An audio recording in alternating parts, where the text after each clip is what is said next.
Está con nosotros el doctor Gustavo Porras, presidente de la Asamblea Nacional. Buenos días, doctor Porras. Le agradecemos que esté con nosotros esta mañana en el programa. Y queríamos indagar un poco sobre la agenda legislativa que usted dio a conocer recientemente y que comprende las leyes que son, digamos, que están en la tubería. Usted decía que no le gustaba esa palabra, creo, ¿verdad? La tubería legislativa, horrorosa palabra, pero bueno, ahí están. Y eso no quiere decir que no se sumen algunas otras iniciativas, ¿verdad? Pero ¿cuáles son lo que ustedes han previsto para este año, doctor? Hablan de reformas electorales, están hablando también de una reforma tributaria. ¿Cuáles son los elementos más importantes que se pueden destacar de esta agenda para el año 2020? Bueno, buenos días a todo el pueblo nicaragüense, a todos los compañeros y compañeras, a los hermanos y hermanas de Nicaragua. Efectivamente, creo que es importante hacer ver que primera vez que hacemos una previsión de lo que básicamente podemos trabajar en la Asamblea. Es decir, un plan, una agenda para todo el año con todas las diferentes leyes que es necesario reformar o que es necesario realizar o que están pendientes aún. Esto fue lo que presentamos al inicio en esta legislatura, que es la 36 legislatura. Y eso no quiere decir que estas sean las únicas. Claro. Naturalmente van a entrar leyes que va a mandar el Ejecutivo, que mande el presidente, y que nosotros inmediatamente procedemos a darle el trámite según sea la solicitud, si es con un trámite de urgencia o si es trámite normal. Entonces, lo que sí tratamos de hacer es un resumen, porque nos dimos cuenta, más bien un inventario de todas esas leyes, porque nos dimos cuenta que hay muchas que había que poner al día. Por ejemplo, todas esas leyes que tienen que ver con el aspecto medioambiental y el cambio climático, todas son leyes que es necesario venirlas adecuando, porque vienen apareciendo nuevos compromisos, nuevos convenios en todo el ámbito internacional, y entonces es necesario actualizar muchas de las leyes, la ley de medio ambiente, las leyes, actualizar, culminar el proceso que teníamos de la ley para desechos sólidos peligrosos y no peligrosos. Es decir, una serie de leyes que tienen que ponerse al tanto. Por eso es que dividimos nosotros las leyes en 8 ejes. 8 ejes o 8 grupos, pues. Entonces, pues decíamos nosotros, comenzamos con algo muy importante, que es nosotros tenemos que legislar para garantizar la equidad de género. Eso es una de las cosas. Entonces, dejamos ahí claro que vamos a hacer una propuesta donde, discutiendo con los diferentes representantes de los poderes del Estado, poder hacer una revisión de las leyes y poder garantizar equidad de género en los organismos correspondientes, fundamentalmente en los organismos de mando, en los órganos de dirección. Entonces, eso lo tenemos que hacer, una revisión de las leyes que tienen los diferentes poderes del Estado para garantizar la equidad de género. Cosa que está garantizada en lo que es los cargos de elección popular, digamos, va uno y uno, ¿no? Exactamente, por eso es que la Asamblea, en lo que es el plenario, pues alcanza esa equidad.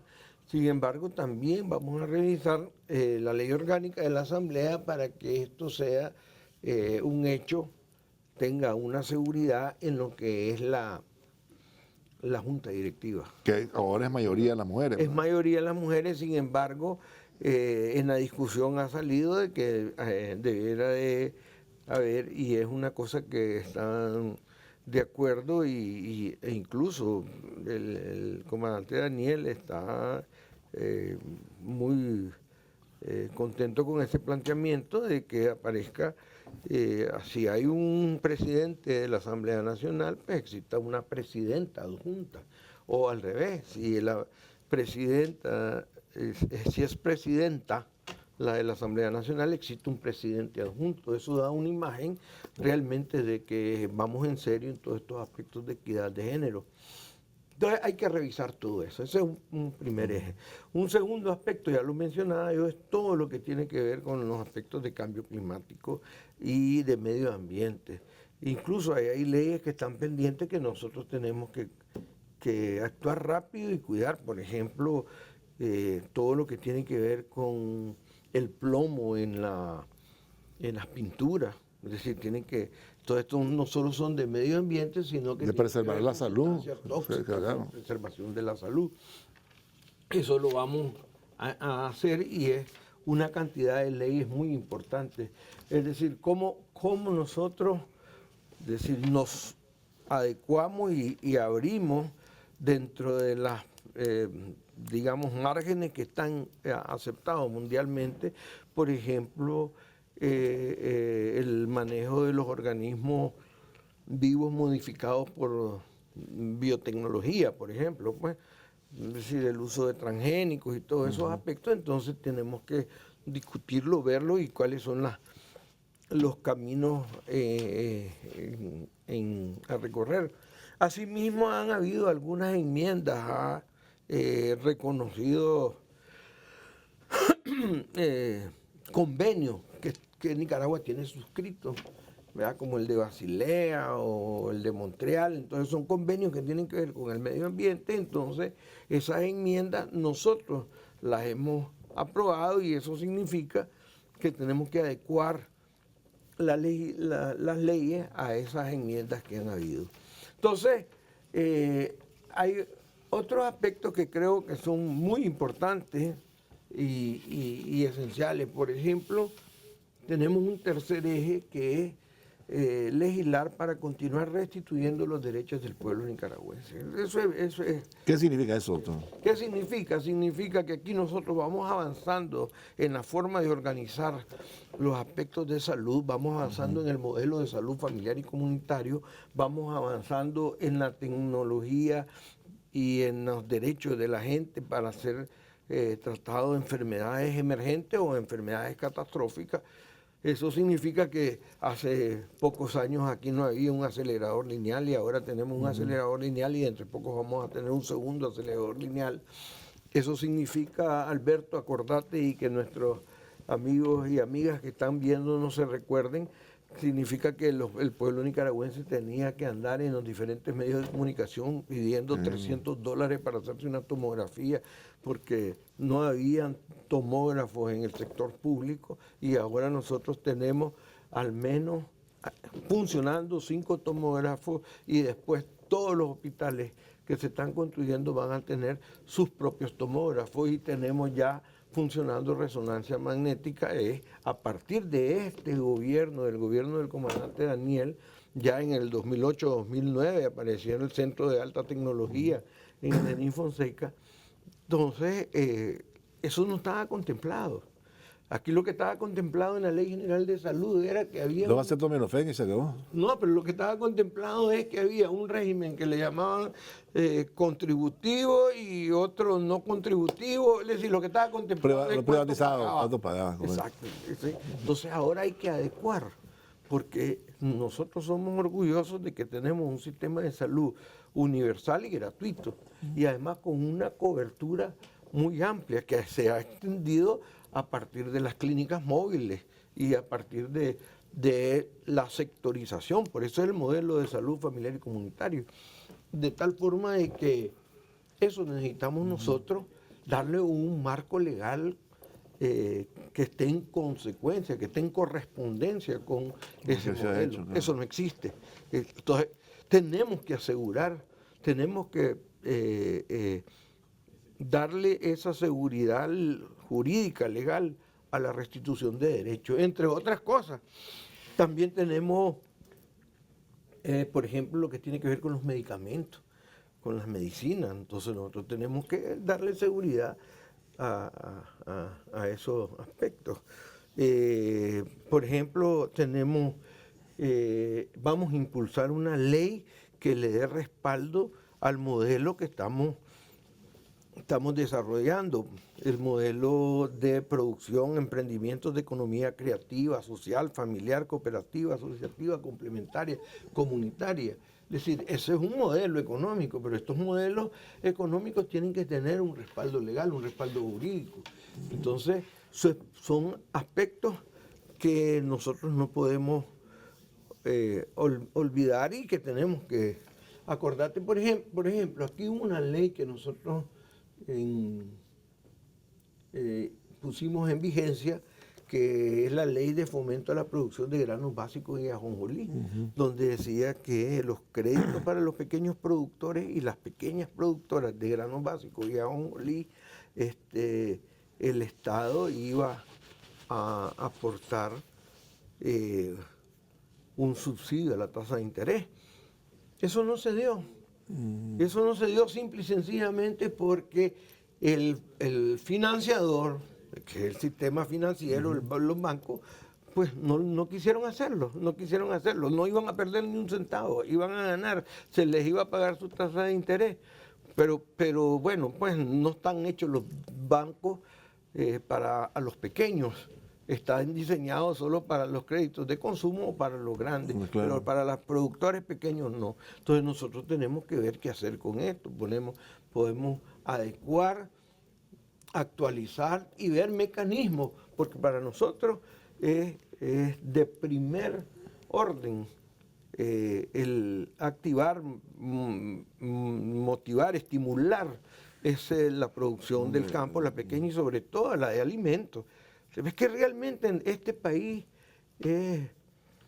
tiene esa enorme, digamos, fortaleza que es que tenemos seguridad en los aspectos alimentarios.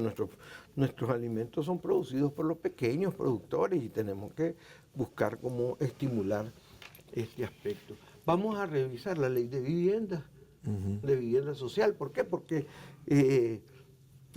ahorita, por ejemplo, dice que los protagonistas para la ley de vivienda social son aquellos que tienen de 1 a 7 salarios mínimos del sector de la construcción. Pero el sector de la construcción tiene un salario mínimo de 12.000. Sí, más alto que el promedio. Sí. Entonces, en el sector del empleado público, es decir, en el sector del gobierno o en otros sectores, tenés salarios mínimos de 5.500, de 5.600. Es decir, de pronto te quedan... Esta gente queda afuera. Queda afuera, ¿no? Claro, puede ser. Entonces tenemos que buscar mecanismos para que logremos que cubra a más gente y además de que tengamos mayores, facilitar más la cantidad de apoyo que tiene que ver con la vivienda de interés social. Pero hay una ley que está parqueada y que está parqueada porque los sectores empresariales metidos a politiqueros la habían tenido ahí, pero yo creo que hay que comenzar a activarla, que es la ley que tiene que ver con la tercerización. Es decir, la ley que ordene la tercerización y las subcontrataciones. Es una ley muy simple, ¿no? Lo que significa es que las empresas tercerizadoras y las empresas subcontratadoras, o las que subcontratan a estas empresas tercerizadoras, lo que tienen que respetar es el seguro social y las prestaciones correspondientes a los trabajadores. Es decir, no se puede transformar ni la tercerización ni la subcontratación un mecanismo para quitarle derechos a los trabajadores. Eso es esto, no es nada en especial. Es decir, si va para un proyecto de 3 meses, tiene que pagarle sus prestaciones, ¿no? Sí, y además es una banderita que la usan tanto estos mismos sectores porque hablan de la formalización del trabajo. Claro. Y eso es la formalización del trabajo. Es decir, entonces el hombre y la mujer que se suda todos los días en la calle, ¿verdad? Ese trabajo informal. Y la empresa que agarra trabajadores y que no les pague el seguro, ese no es trabajo, no es trabajo informal. Entonces, no, vamos a formalizar, y formalizar significa que tanto el hombre y la mujer que está en la calle se le reconoce su aporte, ¿verdad? Y se le da facilidades para que salga adelante, y las empresas que tienen trabajadores deben de cumplir con sus compromisos. Esos son, entre otros aspectos, lo que tiene que ver con la restitución de los derechos. Con la restitución de los derechos de los nicaragüenses. Ahora, después viene un capítulo que es un capítulo que de pronto es muy importante y que crea discusión, pero que tiene que ser así, porque nosotros somos un Estado nicaragüense, el Estado nicaragüense, somos un Estado que vamos adelante, que tenemos que fortalecernos. Es decir, vamos a constituirnos en un Estado sólido, que esté bien asentado, y lo estamos haciendo. Entonces vamos a tocar un cuarto capítulo que tiene que ver con legislar para fortalecer todas las instituciones del Estado, el fortalecimiento de las instituciones del Estado. Y entonces aquí es importante que vamos a discutir para aprobar una ley general de aduanas, para que todos los nicaragüenses estemos claros a qué atenernos en estos aspectos aduaneros. Pero también, por otro lado, un tema que es importante y que tenemos que asumirlo desde ya como parte de la agenda del 2020, es lo que es la reforma electoral, ¿verdad? Porque el 2020 es un año preelectoral, tenemos que prepararnos para ese 2021. En ese 2021 tenemos que demostrar la calidad de que está hecho el pueblo nicaragüense y la defensa de la democracia del pueblo nicaragüense. Y eso significa que tenemos que estar listos en términos de todo el tinglado, digamos, para hablar deportivamente, de todo el tinglado electoral. Tenemos que tener listos todos los aspectos electorales bien establecidos. Entonces significa trabajar en la reforma electoral. Ahora, viene una gran discusión siempre, pues, que quienes participan, que el sistema electoral nicaragüense es basado en los partidos políticos. En el sistema de partidos políticos, y está bien establecido y constitucionalmente establecido. Incluso la ley electoral es una ley constitucional, de rango constitucional. Entonces tenemos que trabajarlo con la participación de todos aquellos que van a participar o que están en el juego político. Naturalmente que se va a escuchar, la Asamblea va a escuchar, siempre lo ha hecho así, escuchar opiniones. La consulta, pero ustedes llaman la consulta, ¿no? Normal. Y también vamos a tomar en cuenta, debe de ser así, de los aspectos que el gobierno, el Ejecutivo ha venido trabajando en sus diferentes ámbitos de acción. Nosotros tenemos que trabajar todo eso. Más o menos enumeró usted los temas que conformaban esta reforma. Sí, está aquí establecido, porque el objetivo es una reforma electoral que permita fortalecer el voto popular. Es decir, nuestro país es uno de los países donde ha habido mayor participación de la ciudadanía en la actividad electoral. Eso está claro. Entonces nosotros tenemos que trabajar en una ley electoral que fortalezca el voto popular, que fortalezca el sistema de partidos políticos, ¿verdad? Eso los partidos políticos mismos sabemos que es necesario el fortalecimiento de ese sistema. Es decir, entonces quiere decir de que yo para formar un partido político no lo voy a hacer de mentira, tengo que hacerlo de verdad, tengo que llenar los requisitos, tengo que cumplir con las normas de representación territorial que hay, etcétera, pues todo eso. Y eso está sujeto a ser revisado. La organización electoral es lo otro, cómo vamos a organizar el proceso electoral y el sistema técnico electoral. Ahora, todo esto dirigido por un Consejo Supremo Electoral, eso corresponde ahí. Y naturalmente el Consejo Supremo Electoral, ¿verdad?, sus especialistas y eso, tienen que tener voz, palabras, tienen que decir, porque para eso son los especialistas.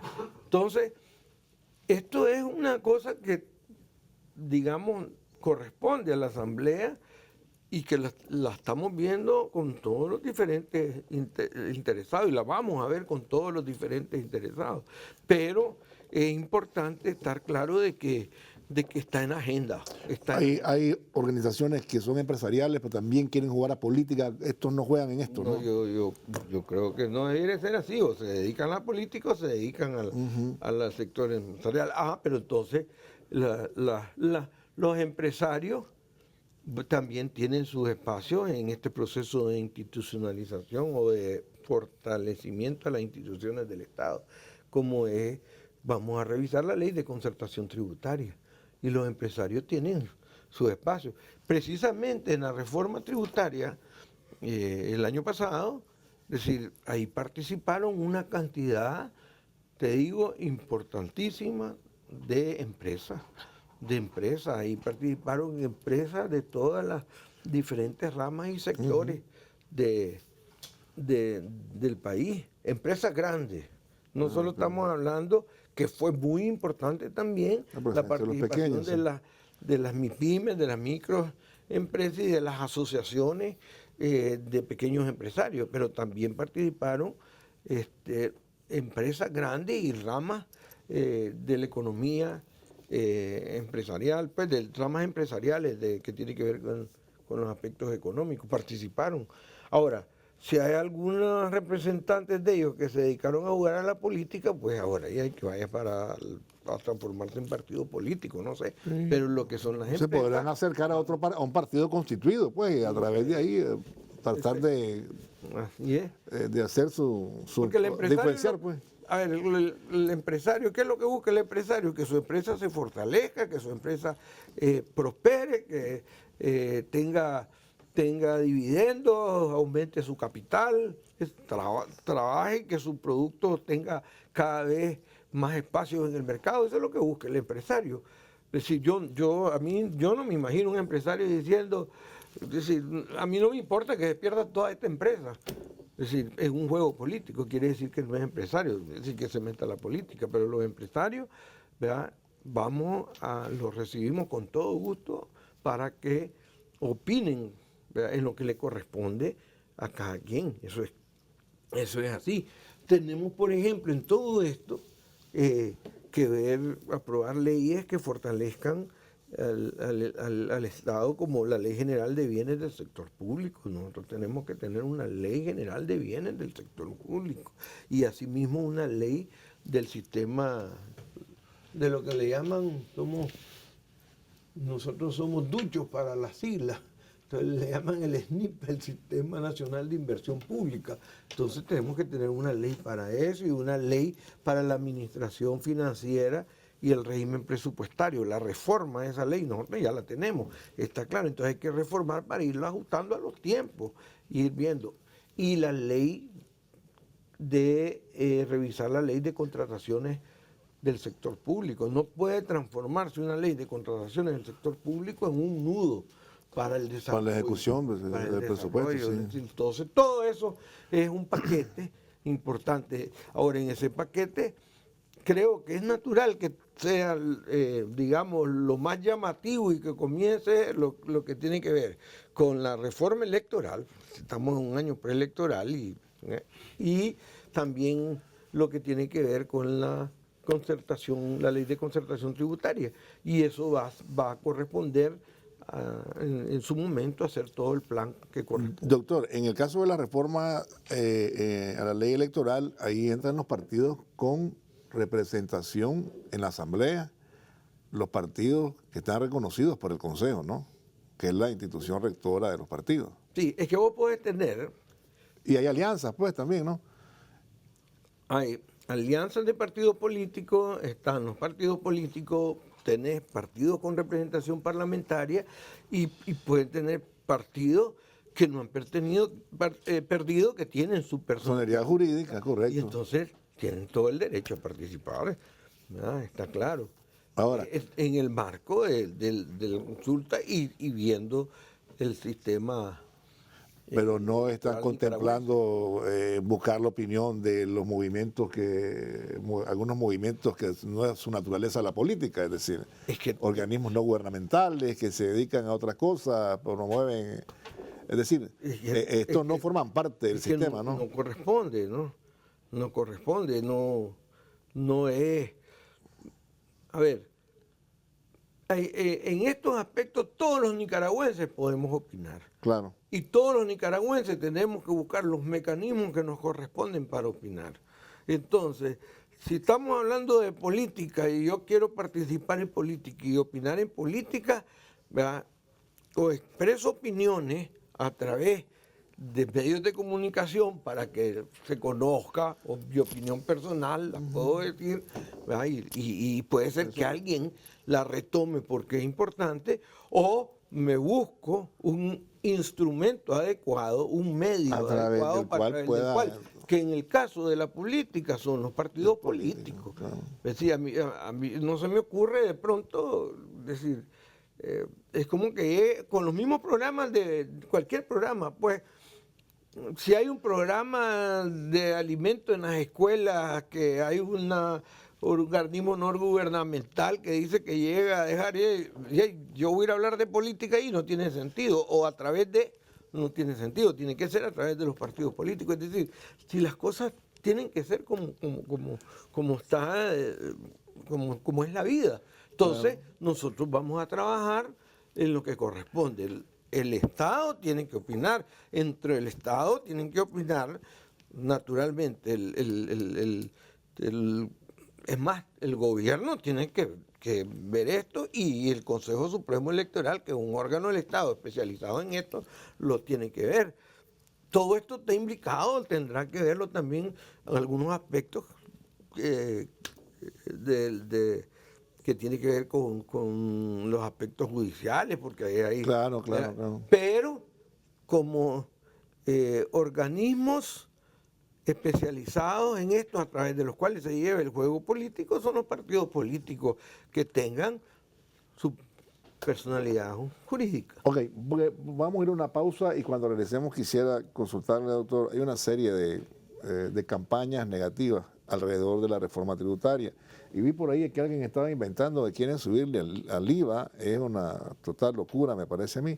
Y también están tratando de manipular y decir que esta reforma podría poner, como siempre, ¿no? Sí. Eso ocurre cuando el salario mínimo, pues 10 pesos me va a quebrar. Voy a la pausa, ya regresamos. Vamos. Bien, continuamos, amigos televidentes. Doctor, esa suerte de bolas y esos augurios y esas angustias, pues estábamos acostumbrados a que con el salario mínimo ya sabíamos un punto, decía que los quebraba, que usaba desempleo, un montón de mentiras, pues. Pero en este caso también están tratando de jugar con el asunto del IVA para asustar a la gente, pues. No, y a propósito, ahorita vamos a entrar a la discusión del salario mínimo, creo que... correcto, ajá. Sí, se toca, ¿no? Corresponde. Sí. Y que la primera reunión es el día de mañana. Y corresponde, pues. Pero, no, todo eso creo está hecho para...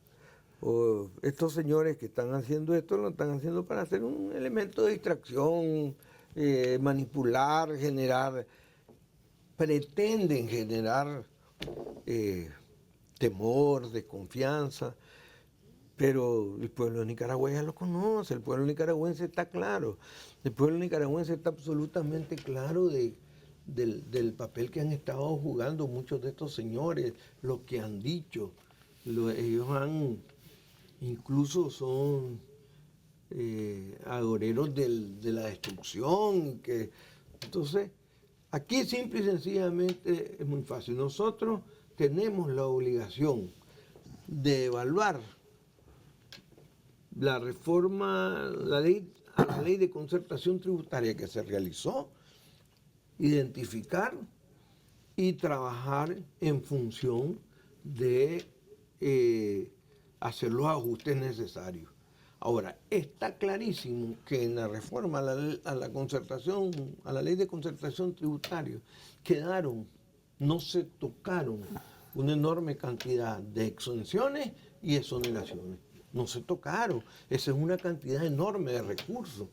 Entonces, por un sentido de justicia muy simple, el trabajador que está produciendo en un X rama de la economía y que el dueño de la empresa tiene una gran cantidad de exenciones o tiene exoneraciones, ese trabajador, ese sí paga sus impuestos. Claro. Eso sí paga sus impuestos. Cuando va a comprar cualquier cosa que compre, está pagando sus impuestos. Entonces, es un sentido de justicia lo que hay que hacer aquí. ¿Cuál es? Simple y sencillamente revisar cuáles exenciones y cuáles exoneraciones no están jugando su papel de motivación, estimulación o acelerar la producción nacional y las exportaciones. Simplemente lo que están haciendo es un mecanismo de injusticia, de una... Incremento de utilidad, ¿no? Incremento de ganancias. Pero además es a un proceso de distribución perverso en términos de la riqueza. Entonces, ¿por qué? Porque lo que no pagas en impuestos significa una reducción de lo que tenés de disponibilidad para comprar las medicinas, para comprar los equipamientos, para mejorar las escuelas, para todo lo que el pueblo de Nicaragua necesita. Cuando estuve viendo lo que hemos hecho en estos años del comandante Daniel, todos estos años de la segunda etapa del gobierno de reconciliación y unidad nacional, o la segunda etapa de la revolución, para mí fue impresionante. Uno de los datos más impresionantes es que nosotros en estos años, en el transcurso de 10 años más o menos, el comandante haya construido 47.000 aulas. ¿Sabes qué? 47.000 aulas. Eso significa que 4.000 escuelas de 17 aulas. Eso es una cantidad importante. Eso significa que 1.000 escuelas de 47 aulas. Entonces, sí, es impactante. Ahora, cuando yo lo veo en salud, que de pronto uno no... Y hay, el día a día no lo ve, sí. Hablando de eso, es decir, ya vas a tener dos aceleradores lineales, ya tenés un hospital como el Hospital Vélez Pay, donde va nuestro pueblo, nuestra gente, nuestros trabajadores, y nosotros mismos, todos, el que quiera ir. Es decir, eso es, y el hospital que está construyéndose ya, el de León, el hospital Oscar Danilo Rosales, va a ser un hospital el mayor de Centroamérica, el más moderno, enorme. El hospital ahí está construyéndose, y lo mismo de hospital. A propósito, quiero felicitar a los leoneses, pues, porque ganaron ayer. Ah, sí, sobre todo a las leonesas, pues. Entonces, sí, es el hospital de Ocotal, el hospital de Bilwi, es decir, son realidad. El de Chinandega, que ya lleva bastante avance. Más de la mitad ya. Entonces, ¿qué es lo que te quiero decir? Cuando uno mira eso, entonces ve realidades, y eso se construye porque hay préstamos, hay créditos, pero hay contrapartidas nacionales, y claro, eso tiene que ver con impuestos. Entonces no es justo que alguien, ¿verdad?, no pague sus impuestos. Es decir, no es justo eso. Ahora, eso te estoy hablando de los que se están construyendo y de los que van a comenzar. Y de los que ya se construyeron. Y los que ya terminaron. Sí, claro. Es decir, esto es una cosa, ¿verdad?, que creo. Ahora, si te vas a la parte de la infraestructura vial, eso es impresionante. Sí. Claro. Aquí nadie tiene duda de que Nicaragua hoy por hoy es el país con las mejores carreteras en Centroamérica, y quizás en muchos países de Latinoamérica. Es decir, ocupará uno de los primeros lugares. Es decir, y lo estás viendo, y es muy fácil darte cuenta. Basta recorrer para cualquier lado de los puntos cardinales en este país y te das cuenta. Ahora puedes llegar a Bluefield, pues. Es decir, ahora estás viajando y dentro de poco vas a poder llegar a Bilwi. Claro. Es decir, todo eso que está ahí significa buena utilización de los impuestos de los nicaragüenses. Y entonces no es justo que los nicaragüenses de menores ingresos, empobrecidos, trabajadores esforzados, paguen sus impuestos, ¿verdad? Y otros tengan el derecho de estar exentos, ¿verdad? Y exonerados. Entonces yo creo que es muy importante este aspecto. Ahora, esto no quiere decir de que no vamos a escuchar a todo el mundo, vamos a oír a todo mundo que quiera trabajar como factor económico, no es politiquería. Claro. Eso que está saliendo ahorita es politiquería, pues. Es decir, eso del IVA es pura mentira, ¿no? No, eso es una mentira. Sí. Y además están haciendo un arroz con mango, pues es politiquería que están usando ahí, la canasta básica. No, sí, me pareció tan cínico. Ahora quieren representar a los trabajadores, pues sí. Dios poderoso. Sí, entonces yo dije, porque yo que dieran el salario mínimo, que comiencen por ahí. Yo leí que en empresa privada el salario mínimo será igual a la canasta básica. Sería genial. Entonces yo dije, bárbaro, ¿verdad? Pero después vi que era todo un enredo manipulador. Sí, pues, otra vez para el Estado. Es decir, sí, es que... Entonces, y ahora resulta que son hasta sindicalistas. Yo no sé qué está pasando, ¿verdad? Bueno, con la mente de las personas estas, pues, que generalmente no son empleados de los empresarios, ¿verdad? Sí, los empresarios deberían ir pensando seriamente en cambiar. ¿Cómo representar? Que lo representen mejor. Y que lo representen en temas serios, pues. Sí, claro. Doctor, el tiempo se nos acabó, doctor, y nos quedamos en el cuarto. Lo tenemos también ahí, aspectos que tienen que ver con legislar para fortalecer la cultura, el patrimonio cultural y la educación. Vamos a legislar para... esto es importante. En tu programa, pues, está viendo todo el mundo. Vamos a hacer una revisión para ver qué municipios se pueden crear. Hay mucha gente en los territorios que han planteado que se le llama municipio, pues, se le llama municipio. Entonces, ahí, claro, para eso en las leyes hay requisitos y todo. Y qué localidades, hace poco se elevó a Ciudad Rosita. Claro. Entonces, qué localidades pueden ser elevadas a ciudad. Entonces, ese es uno. Y por último, el aspecto que tiene que ver con el tema, continuar trabajando en que los temas que cruzan toda la legislación, garantizarlo. Pues estamos hablando de que toda la legislación tiene que tener aspectos del tema que tiene que ver con género, con aspectos generacionales, tiene que ver con aspectos de medio ambiente. Ese es el plan, pero ese es el plan básico. Básico, claro. Eso no quiere decir que no entra en otras. Lo que vaya llegando y lo que aparezca. Yo le agradezco mucho, doctor. Gracias por haber venido y habernos acompañado. Vamos a irnos a una pausa y regresamos rapidito. Ya volvemos.